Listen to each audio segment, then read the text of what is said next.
Good evening, dear students. Today we will try to understand the method of numerical differentiation.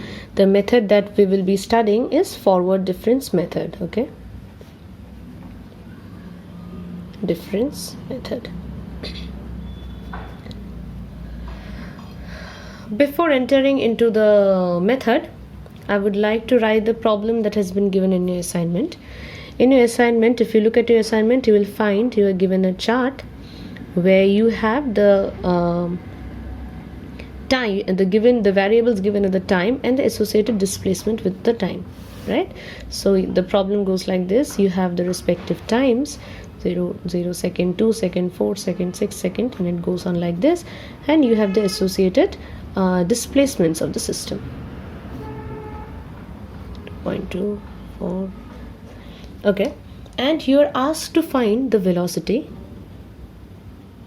and the acceleration of the system at various times, right? So like we know, the velocity is nothing but dx dt, and the acceleration is d2x dt2, or you can write it as dv dt.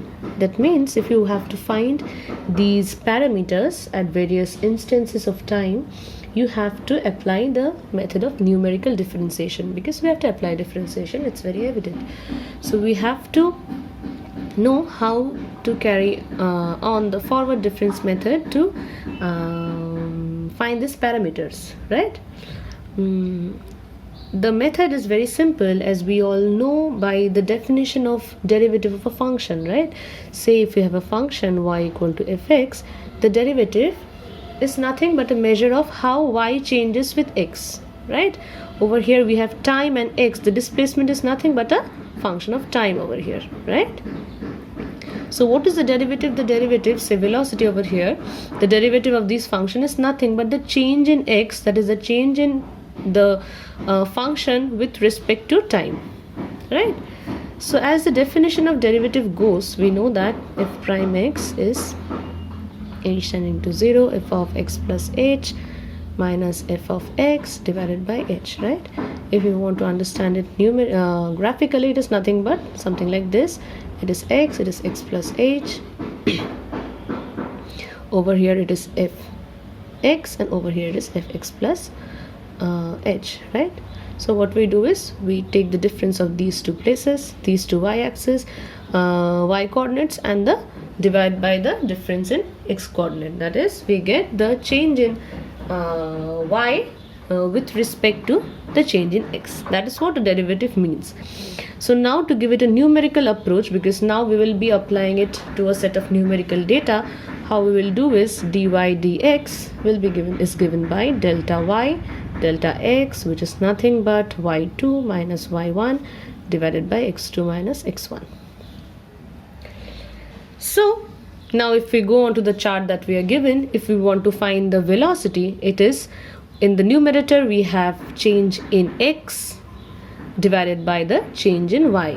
That means if you want to calculate, say, the velocity at t equal to 0 is nothing but velocity at t equal to 2 minus velocity at t equal to 0 divided by the difference in time, that is 2, right? That means if we want to tabulate few values, velocity at t equal to 0 is equal to 0. According to the chart, okay, I'm doing it according, it is nothing but 0.25 minus 0 divided by 2. Velocity at t equal to 2 is nothing but velocity at t equal to 4, that means 1 minus 0.25 divided by 2, right? So this is the method that we are that is the forward difference method. We are to find the velocity at a particular instance, we are taking the forward difference, that is, we are taking the difference of the velocity at that instance, we are taking the difference of the velocity of the forward value minus the value of the velocity at that instance, right? So it is called the forward difference method, because we are subtracting the value from the forward value of the variable, right? So you have to apply this technique, that is, just keep on subtracting both the numerator and denominator and keep dividing to find the velocity at various instances. So I would like to tell you So if this is the method, like you can understand, there's nothing much. Just you have to make we are given lists comprising of time and comprising of displacement, so you have to find two more lists which comprises of the velocity and the acceleration, right? Now one thing to note over here is, if you have time and displacement, say 1 2 3 4, and corresponding to x1 x2 x3 x4, the velocity chart will comprise of one less element, because velocity v1 is equal to x2 minus x1 divided by 1, v2 is equal to x3 minus x2 divided by 1, and v3 is equal to x4 minus x3 divided by 1. 1 is nothing but the difference in time, right? And over here you can see you will obviously have one value less, because you are doing the forward difference method, right? You cannot have a v4 because that will require x5 minus x4, and you do not have a x5 in the list. That means the derivative value will have one less than the value of the number of values in the original set will be one more than the number of values in the derivative set. Similarly, when you find the acceleration is nothing but dv dt. That means again you will have one less value, because a1 is equal to v2 minus v1 by 1, and a2 is equal to v3 minus v1 by 1. You cannot have a a3 because you do not have the value of v4, right? So what I want to tell is, the first derivative will have one value less than this list, and the second derivative will have two values less than this list, right? I will definitely not write the entire problem, but I can give you a hint of how to do it. So all you need to do is define a function, so that you need not write the same problem repeatedly for various lists. So you define a function where you pass the lists as parameter, right?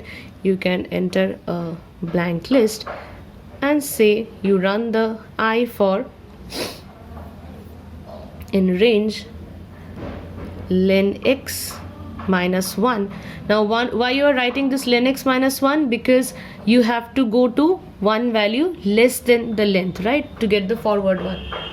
So all you do is then you just keep on calculating the value, right? I plus 1 minus y I divided by x I plus 1 minus x I. Had you not written len x minus 1 over here, this would pass the number of elements in the list, which you do not want, right? That's why we have given, because I plus 1 would go one further. If there are 5 elements in a list, and if you do not write this minus 1, then a term will come when it becomes the 6th element minus the 5th element, and you do not have the 6th element, right? So you have to put over here len x minus 1, and you keep on calculating these values and appending it to a list, right? And then you finally return dy, right? So this is all you need to do. Just keep on subtracting the forward value of the x and the y axis and keep dividing them to get the corresponding velocity vector. So now if you want to get the if you want to get the velocity from the given chart, all you need to do is velocity is equal to, you give the name forward. Okay, you have now defined the function. Okay, so now you can give any list and it will give you the forward difference values. So now you have to provide the list. Say you provide the time list as whatever it is given, 0 2 dot dot, and you give the displacement list as say d1 is equal to whatever it is, and then you want to calculate the velocity, and the velocity will be given by v equal to forward. In the x you have to put it accordingly. X means the denominator, so in the denominator you have t over here, and in the numerator it is y, that means d1 or the displacement over here. So now when you print v, it will print you the forward difference method or the velocity, right? The velocity. Now the second thing is, if you want to calculate the acceleration will be the derivative of the velocity, right? So the acceleration will be given by FWD t comma v, right? So when you call this function and you give t and v as the input, it will give you the acceleration, because all this function is doing is just calculate the forward difference of any list you give in the as parameter. So what I was telling is, you need not write the program repeatedly, but just write it in a function so that you can call it repeatedly and perform the actions. Okay, now one more thing that you have to take care over here is the number of elements in v is 1 less than the number of elements in t, right? The one that I have just told you. If t has 4 elements, since v is the first derivative, it will have only 3 elements. So over here there is a discrepancy, so all you need to do is delete the last element of t before calculating acceleration. So that you can do by using this del keyword. So del t, and what you want to do is just remove the last element. So you do it like this. T is the name of the list, and -1, what it will do is it will return you a list which will be from which the last element has been removed. That means the number will be reduced by 1.